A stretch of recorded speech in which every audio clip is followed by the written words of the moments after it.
Have you ever wondered how to manage your debt effectively? Well, you're not alone. Each day, countless individuals grapple with the same question. Debt management is more than just a buzzword. It's a lifeline that can pull you out of financial instability and set you on a path to peace of mind. Debt management is an essential element of financial well-being, allowing you to strategize repayments and ultimately free yourself from the shackles of owing money. It's about making your money work for you, not against you. And guess what? There are proven methods that can help you do exactly that. Two of the most popular ones are the Avalanche and Snowball methods. Each has its unique approach and benefits, and we're here to help you understand them both. So, are you ready to dive into the world of effective debt management? Because we're about to break down these two methods for you. Scene script. First, let's tackle the avalanche method. Imagine you're standing on top of a snowy mountain. The snow under your feet represents your debt. The steepest slopes? Those are your high-interest debts. Now picture yourself setting off an avalanche. As the snow cascades down the steepest slopes first, you're effectively using the avalanche method in debt management. The avalanche method is all about prioritizing your debts based on their interest rates. It calls for you to make minimum payments on all your debts, but any extra cash you have should be funneled towards the debt with the highest interest rate. Why, you ask? Well, it's simple math, really. High-interest debts cost you more over time. So by paying them off first, you're essentially reducing the total amount you'll pay in the long run. It's like knocking off the biggest domino first so the rest can fall more easily. But like any strategy, the avalanche method has its pros and cons. On the plus side, it could save you a significant amount in interest payments over time. This could potentially make it the most economically efficient method of paying off your debts. However, the avalanche method requires discipline and patience. Since high-interest debts are often the largest ones, it might take a while before you start seeing progress. That's why it's important to stay focused and committed, even when it feels like you're not making a dent in your debts. Moreover, the avalanche method might not provide the quick wins or the psychological boost that comes with paying off smaller debts first, as in the snowball method. So, while it might be a great strategy mathematically, it might not be the best fit for everyone emotionally. In essence, the avalanche method is a strategic approach to tackling debt. It's like a marathon, not a sprint. It requires endurance and a clear focus on the finish line. But remember, it could potentially save you a substantial amount in interest payments, making your journey to debt freedom a little less steep.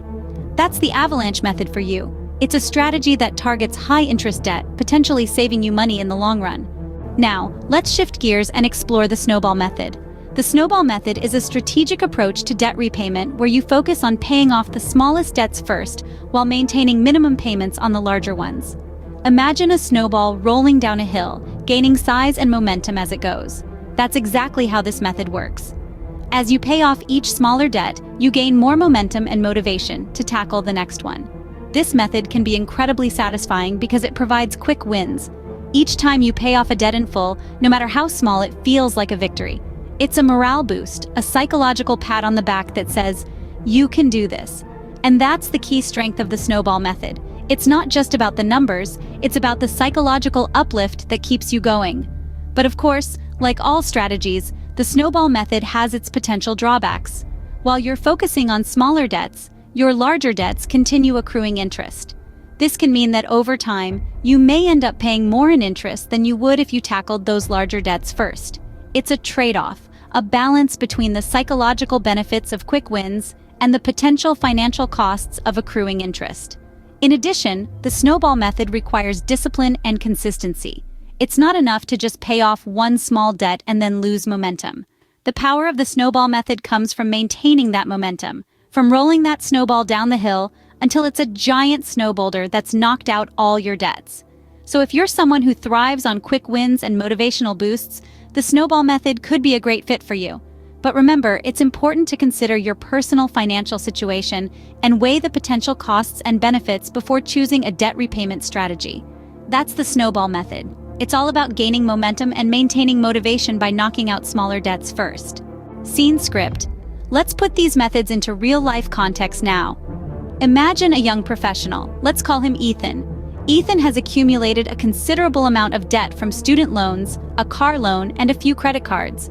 His debts are as follows: a student loan of $25,000 at 6% interest, a car loan for $10,000 at 3% interest, and credit card debt amounting to $5,000 at a whopping 20% interest rate. If Ethan decides to use the Avalanche method, he would prioritize the credit card debt because it has the highest interest rate.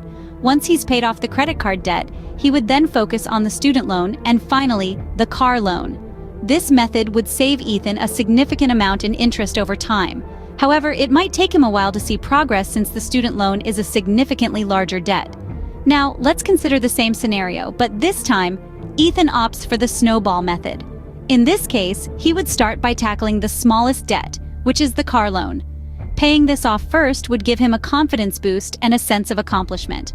Then, he would move on to the credit card debt, and finally, the student loan. While this method may cost him more in interest over time, Ethan might find it more motivating because he's able to pay off individual debts quicker. Let's create another scenario. Meet Emily, a single mother with 3 children. She has a mortgage of $150,000 at 4% interest, a car loan of $10,000 at 3% interest, and credit card debt of $15,000 at 18% interest. Should Emily choose the Avalanche method, she would first focus on her credit card debt because of its high interest. After that, she would tackle her mortgage, and lastly, the car loan. This strategy would save her a substantial amount in interest, but it could take a while before she feels like she's making headway, especially with the size of her mortgage. However, if Emily goes with the snowball method, she would knock out the car loan first, followed by the credit card debt and then the mortgage. This approach might cost more in interest, but the quick wins could help Emily stay motivated and feel like she's making progress. These examples demonstrate how the Avalanche and Snowball methods can work in real-life scenarios, each with their unique advantages and potential pitfalls.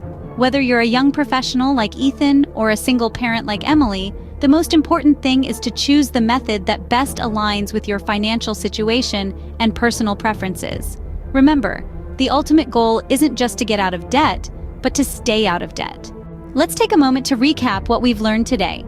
In this journey to financial stability, we've delved into 2 popular methods of debt management, the Avalanche and the Snowball methods. The Avalanche method, remember, is all about targeting the highest interest rates first. It's a method that can save you a significant amount in interest over time. If you're a numbers person, this might be the route for you.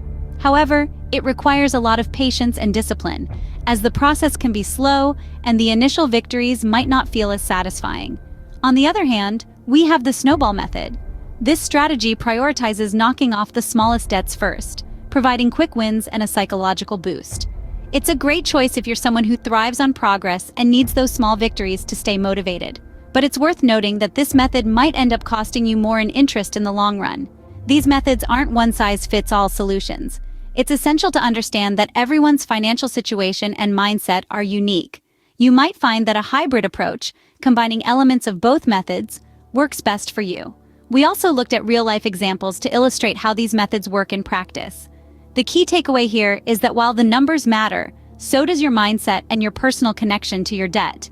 The journey to becoming debt-free is a marathon, not a sprint. It can be tough, but remember, every step you take towards paying off your debt is a step towards financial freedom. Remember, managing your debt effectively is a crucial part of financial stability. Choose the method that best suits your situation and take your first step towards a debt-free life today.